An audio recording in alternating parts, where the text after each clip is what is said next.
But a lot of times hearing from someone who's actually walked this road, who's actually lived this story that we're talking about, and who could explain it maybe better than I could in talking about Nehemiah is a much better way to get this point across. So right now I want to invite up Paul Chapman, who was the missions pastor here at Fellowship when I came on staff 9 years ago. What's going on, Paul? How you doing? Good to see you, man. Thanks for having me. And I just want to let him share a little bit about his own Nehemiah journey that he had in going from being our missions pastor to joining a work that the governor was doing called Restore Hope Arkansas, which really is trying to tackle, all these issues at once or see how they're interconnected in a lot of ways, right? There is some interconnectedness. So when I was on staff here at Fellowship, we made grants and tried to support the local missions partners. And what we saw was that they were all dealing with the same person who had access probably to 6 different organizations they needed. They needed help with housing and substance abuse and mental health and education. And not one organization or agency could get that done by themselves. But if they could work together and figure out how to do that, then outcomes would be better for the client and they would be more efficient. And so the governor took office. We had the fastest growing prison population in the nation, and our foster care growth rate mirrored the prison growth rate. And so he called the faith community to engage, and we wrote him a strategy paper and said, Governor, here's some advice, right?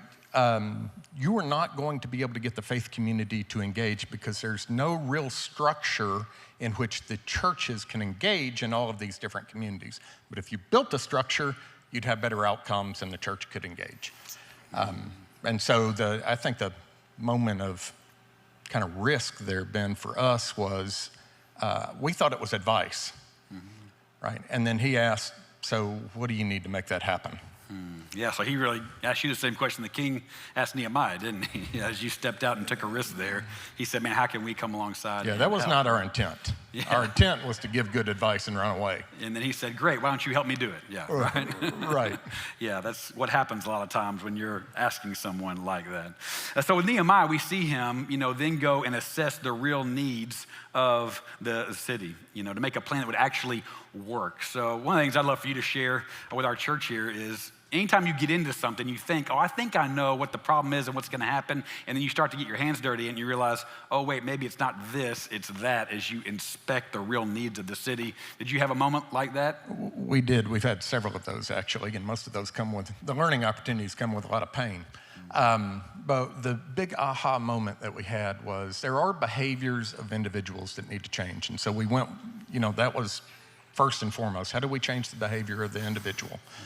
The big aha was there are structural issues. Like in Arkansas, a suspended driver's license is a massive barrier. I had no idea the impact that if you don't pay a speeding ticket, then you will have a failure to appear and a failure to pay, and your driver's license will be suspended. A significant number of the poor in Arkansas will, and this is a misdemeanor crime, have a driver's license suspended, which will then lead to cascading consequences. For instance, one of our clients had 4 children, terminated parental rights on 4 children, with the key event being that she did not have a driver's license. She had a seatbelt ticket 3 years ago, didn't pay, got pulled over with expired tags. Kids got taken into foster care because she went to jail for the warrant.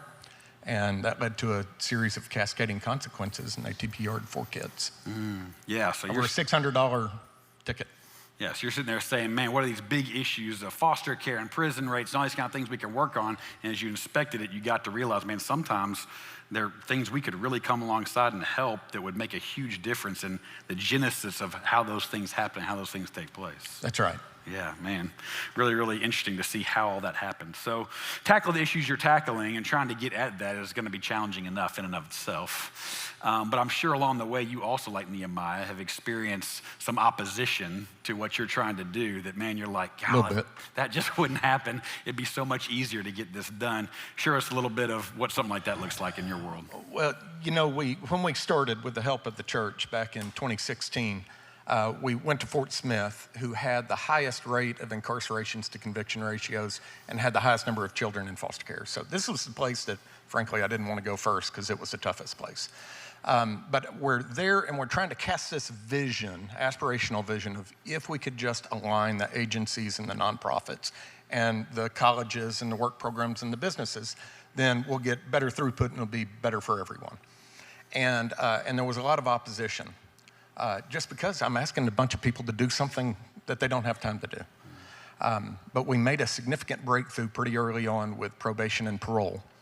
And we started helping someone. I remember there was this young woman who had been incarcerated for a drug crime, and we were helping her because she was homeless.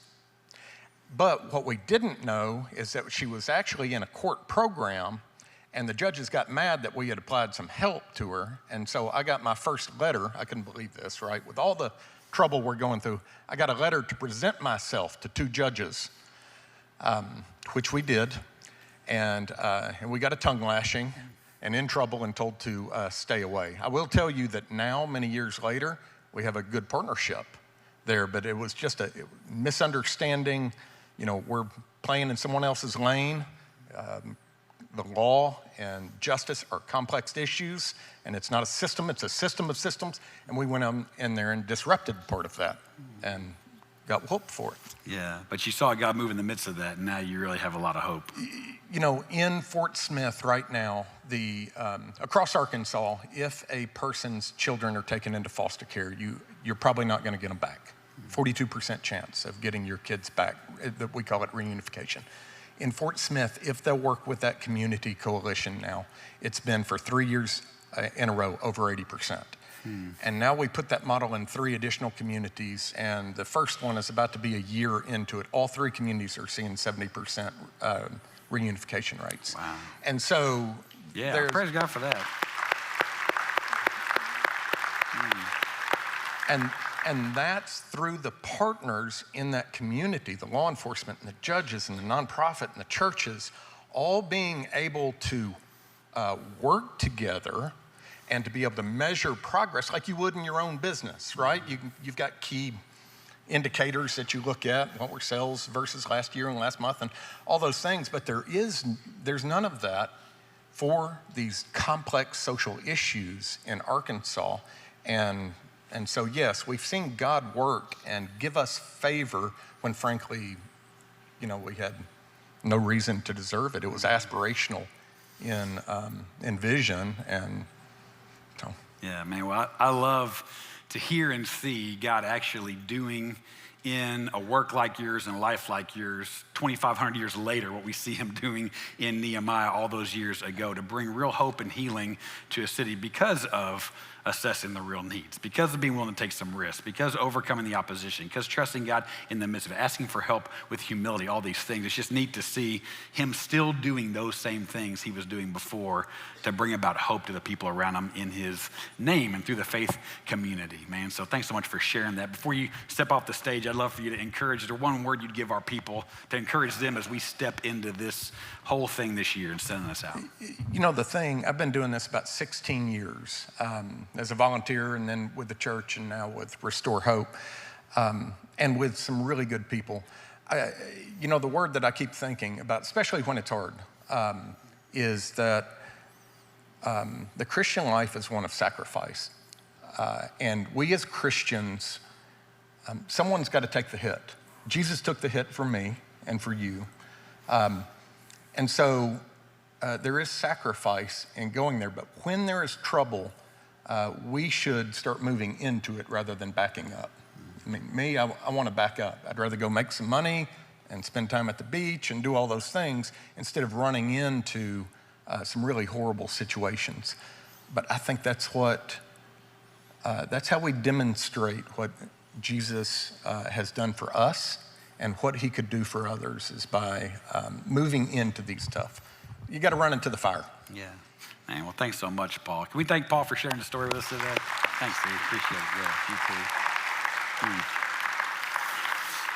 And like I said, you can hear a whole lot more about what Restore Hope Arkansas is doing in the coming week. They're going to be a part of our local missions week. So if you have questions about that or what it looks like to help be a part of that, man, please engage with them in our local missions week. Now, listen,